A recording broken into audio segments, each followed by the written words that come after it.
Celebramos en la Iglesia la fiesta de la Natividad de la Santísima Virgen María. Como bien sabemos, en la liturgia de la Iglesia, en el ciclo anual de nuestras fiestas litúrgicas, solo celebramos el nacimiento a este mundo de tres personas: de Jesucristo, que es persona divina, de la Santísima Virgen María, cuya fiesta celebramos hoy, y el nacimiento de San Juan Bautista. El nacimiento de la Santísima Virgen María, de sus padres, la tradición los llama San Joaquín y Santa Ana. El nacimiento de la Santísima Virgen María es definitivamente el comienzo, la alborada, la aurora de la redención. Es el primer resplandor de la obra de Cristo. El hecho de que esta niña, de que esta criatura fuese concebida, como es concebido todo niño que viene a este mundo, por las relaciones sexuales, las relaciones matrimoniales de su padre y de su madre, pero sea concebida en la plenitud de la gracia, sin pecado original, lo que llamamos la Inmaculada Concepción, una fiesta que celebramos en otro día, pero que celebramos a 9 meses de distancia, de lo que va del 8 de diciembre al 8 de septiembre. En esos 9 meses de gestación, esta niña, en el vientre de su madre, es gestada sin ninguna referencia al pecado original. Pero no solo sin referencia al pecado original, sino llena de gracia. Es decir, no solamente se trata de la ausencia del pecado, sino sobre todo de la plenitud de la gracia de Dios, que es como la saluda el ángel. Y estas son las palabras que nos comunicará el Evangelio. Y así leemos en el capítulo 1 de San Mateo que el nacimiento de Jesucristo fue de esta manera. María, su madre, estaba desposada con José. Desposada significa comprometida, pero no casada. Y antes de vivir juntos, que es lo que ocurre después del matrimonio, resultó que ella esperaba un hijo por obra del Espíritu Santo. José, su esposo, que era justo y no quería denunciarla, decidió repudiarla en secreto, pero apenas había tomado esta resolución, se le apareció en sueños un ángel del Señor que le dijo: José, hijo de David, no tengas reparo en llevarte a María, tu mujer, porque la criatura que hay en ella viene del Espíritu Santo. Dará a luz un hijo y tú le pondrás por nombre Jesús, porque él salvará a su pueblo de los pecados. Todo esto sucedió para que se cumpliese lo que había dicho el Señor por el profeta. Mirad, la Virgen concebirá y dará a luz un hijo y le pondrá por nombre Emmanuel, que significa Dios con nosotros.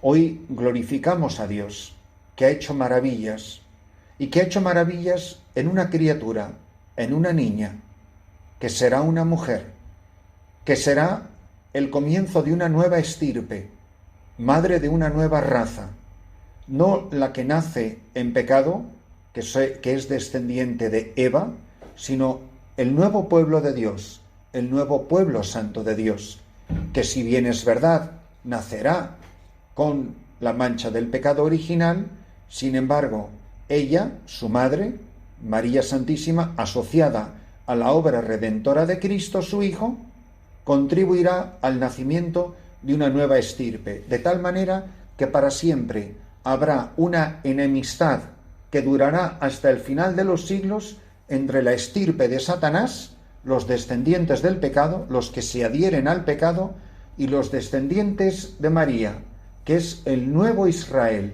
el nuevo pueblo de Dios, el nuevo pueblo mesiánico. Y ella dará a su tiempo a luz, no solo a la cabeza de este nuevo pueblo, sino dará a luz a cada miembro de este pueblo, puesto que ella será el prototipo de la Iglesia, ella será el paradigma de la Iglesia, de tal manera que la Iglesia, para entenderse a sí misma, solo lo puede hacer contemplándola a ella.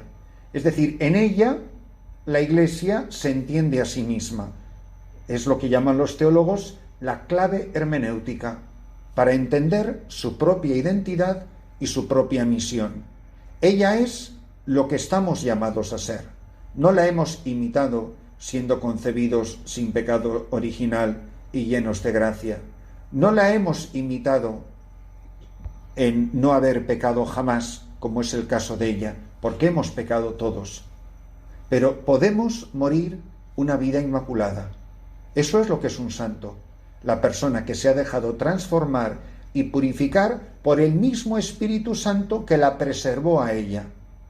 A ella el Espíritu Santo la preservó del pecado original. Es decir, no solamente es que después de mucho esfuerzo consiguió no pecar, es que no sentía la menor atracción hacia el pecado, porque no tenía concupiscencia. La concupiscencia no es pecado en sí mismo, pero es la herida que deja el pecado original y que nos inclina a cometer pecados personales. Esto que se nos perdona, el pecado original y todos los pecados personales, si hemos sido bautizados con uso de razón, es el bautismo. Es decir, el bautismo produce en nosotros una vida inmaculada. Puesto que hemos pecado después del bautismo y decimos en el credo de nuestra fe católica que creemos que hay un solo bautismo para el perdón de los pecados, entonces necesitamos del sacramento de la confesión, de la reconciliación, para recobrar la gracia bautismal. Hay casos muy bonitos.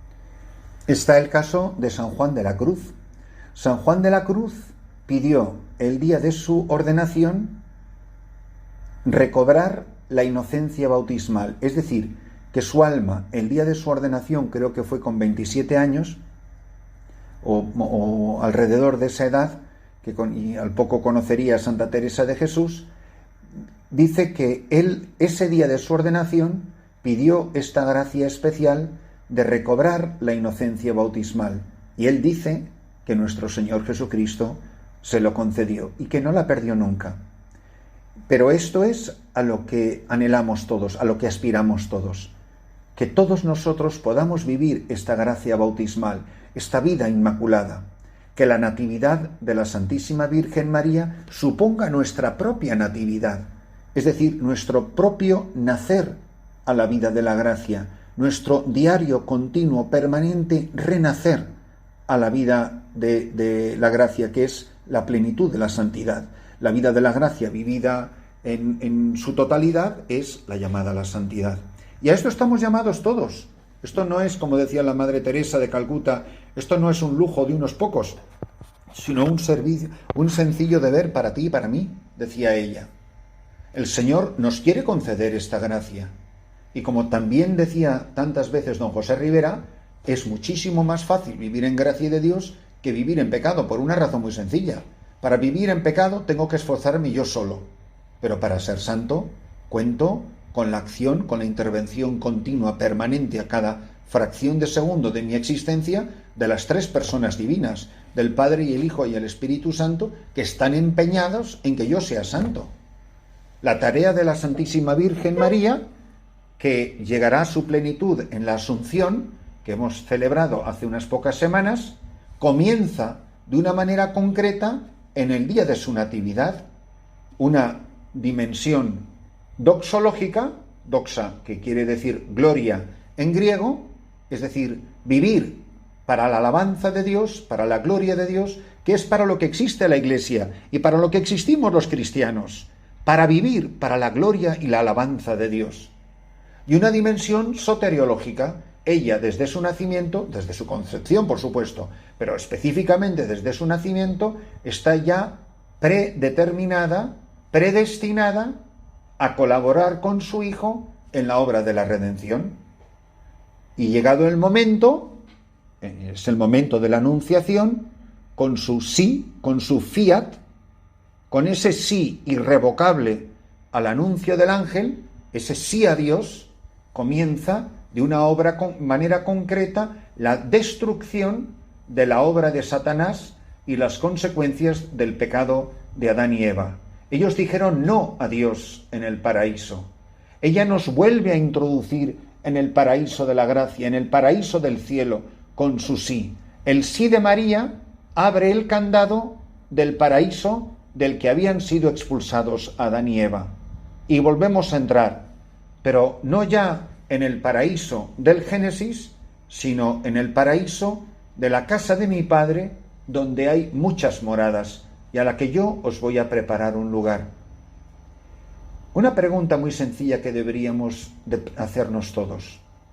En este momento concreto, que estamos yo predicando, vosotros escuchando, ¿quién es la Santísima Virgen María para mí? ¿Quién es en mi vida? ¿Qué significa esta mujer? Con esta pregunta no me interesa cuántos rosarios rezas, cuántos escapularios llevas al cuello y medallas milagrosas, cuántas devociones rezas. No me interesa nada de eso. Porque a la Santísima Virgen María todo eso le da bastante igual, con perdón de los beatos. Lo único que le interesa a la Santísima Virgen María es que yo me deje criar por ella. ¿De qué me sirve honrar, entre comillas, a mi madre con loores y alabanzas y estatuas de yeso, imágenes con florecitas y trozos de tela marrón al cuello? Y aprovecho a decir que yo llevo el escapulario de Nuestra Señora del Carmen y llevo una grandísima medalla milagrosa al cuello. Sin embargo, eso no es lo que me hace verdadero hijo de la Santísima Virgen María. Lo que me hace hijo de la Santísima Virgen María es dejarle lugar a ella en mi vida, es dejarme en sus brazos, dejarle a ella ser madre, dejarme criar, pero multiplicar un montón de prácticas piadosas y devocionales, y luego hacer lo que me dé la gana, ser un soberbio, ser un rebelde, hacer mi santa voluntad, no dejarme criar, no hacerme niño en sus brazos, no vivir junto a su corazón inmaculado. ¿De qué me sirve? Por eso la pregunta, ¿quién es la Santísima Virgen María en mi vida, en este momento concreto de mi historia de la salvación? Y si de verdad esta fiesta significa algo para nosotros, que nos dejemos criar. Esto que estoy diciendo lo cito textualmente porque se lo escuché hace más de 30 años a don José Rivera. Le estoy citando al venerable José Rivera palabra por palabra. Él decía, tantas devociones, tantos mantos de la Virgen. Él se reía mucho de por qué a la Virgen del Sagrario, en pleno agosto en Toledo, que hacía un calor que te mueres, le ponían un montón de mantos con el calor que hace lleno de perlas, que está muy bien. Al que eso le dé devoción, adelante. No sé si a la Santísima Virgen María le importará gran cosa. Lo que le importa a una madre es que un hijo se comporte como hijo de ella. Y a mí la salvación eterna y mi propia santificación me va en dejarme abandonar en sus brazos de madre. Si yo la dejo a ella ser mi madre, ella me llevará al cielo.